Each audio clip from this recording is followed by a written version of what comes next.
السلام علیکم ورحمۃ اللہ۔ سورہ بقرہ مدنی صورت، دوسرے سپارے کا 8واں رکوع، آیت نمبر 194 سے 195۔ اعوذ باللہ من الشیطان الرجیم، بسم اللہ الرحمن الرحیم۔ الشہر الحرام بالشہر الحرام والحرمات قصاص فمن اعتدی علیکم فاعتدوا علیہ بمثل ما اعتدی علیکم واتقوا اللہ وَاعْلَمُوا ان اللہ مع المتقین۔ ماہ حرام میں جنگ کا بدلہ ماہ حرام میں ہی ہوگا، اور تمام حرمتوں میں بدلہ کی یہی برابری کی صورت ہوگی۔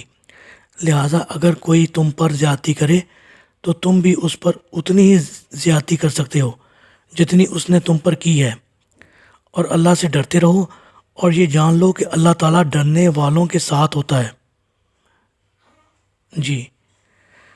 سیدنا ابراہیم علیہ السلام کے وقت سے لے کر عرب میں یہ دستور چلا آ رہا تھا کہ ذی قعدہ، ذی الحجہ اور محرم کے مہینے حج کرنے والوں کی وجہ سے قابل احترام قرار دیے گئے تھے، اور ان کے درمیان رجب کا مہینہ عمرہ کرنے والوں کے لیے مختص کیا گیا تھا تاکہ حج اور عمرہ کرنے والے امن اور امان سے سفر کر سکیں۔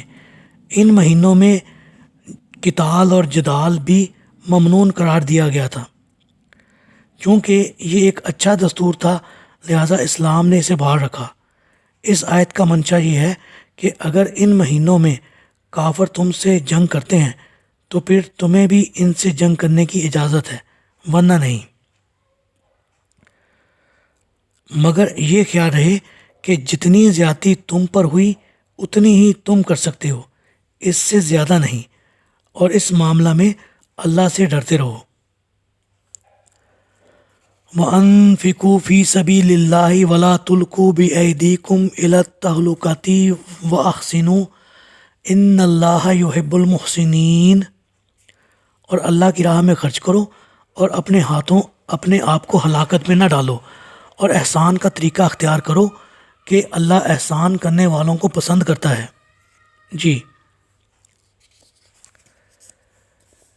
سیدنا ابو ایوب رضی اللہ تعالیٰ عنہ فرماتے ہیں کہ یہ آیت ہم انصار کے بارے میں نازل ہوئی جب اللہ نے اسلام کو عزت دی اور اس کے مددگار بہت ہو گئے، تو ہم نے رسول اللہ صلی اللہ علیہ وآلہ وسلم سے علیحدگی میں ایک دوسرے سے کہا کہ بلا شبہ ہمارے مال خرچ ہو گئے، اب اللہ نے اسلام کو عزت دی ہے اور اس کے مددگاروں کو زیادہ کر دیا ہے، تو اب اگر ہم اپنے مال سنبھال رکھیں اور جو کچھ خرچ ہو چکا اس کی تلافی شروع کر دیں تو کوئی بات نہیں۔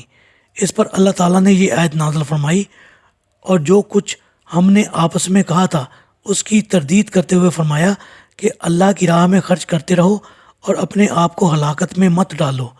ہلاکت سے مراد مال کی نگرانی، ان کی اصلاح اور جہاد کو چھوڑ دینا ہے۔ گویا مال کو جہاد میں خرچ نہ کرنے کو اس قوم کی ہلاکت قرار دیا گیا ہے۔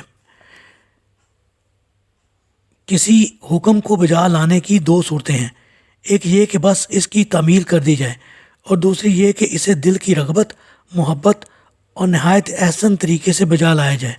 پہلی صورت اطاعت ہے اور دوسری احسان۔ احسان اطاعت کا بلند تر درجہ ہے، اور عدل کا بھی۔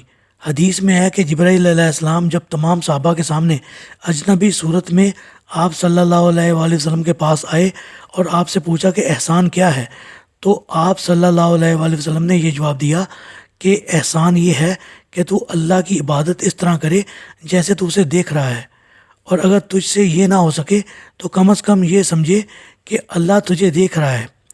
اور یہ تو ظاہر ہے کہ عبادت صرف نماز فرض یا نوافل کا ہی نام نہیں، بلکہ جو کام بھی اللہ کے احکام کی بجا آوری کے لیے اس کا حکم سمجھ کر کیا جائے وہ اس کی عبادت ہی کے ضمن میں آتا ہے، خواہ اس کا تعلق حقوق العباد سے ہو یا حقوق اللہ سے، معاملات سے ہو یا مناکحات سے۔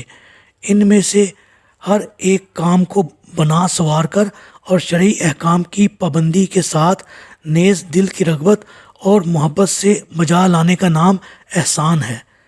اللہ تعالیٰ سے دعا ہے اللہ تعالیٰ ہمیں خالص اللہ تعالیٰ کی عبادت کرنے کی توفیق عطا فرمائے، آمین۔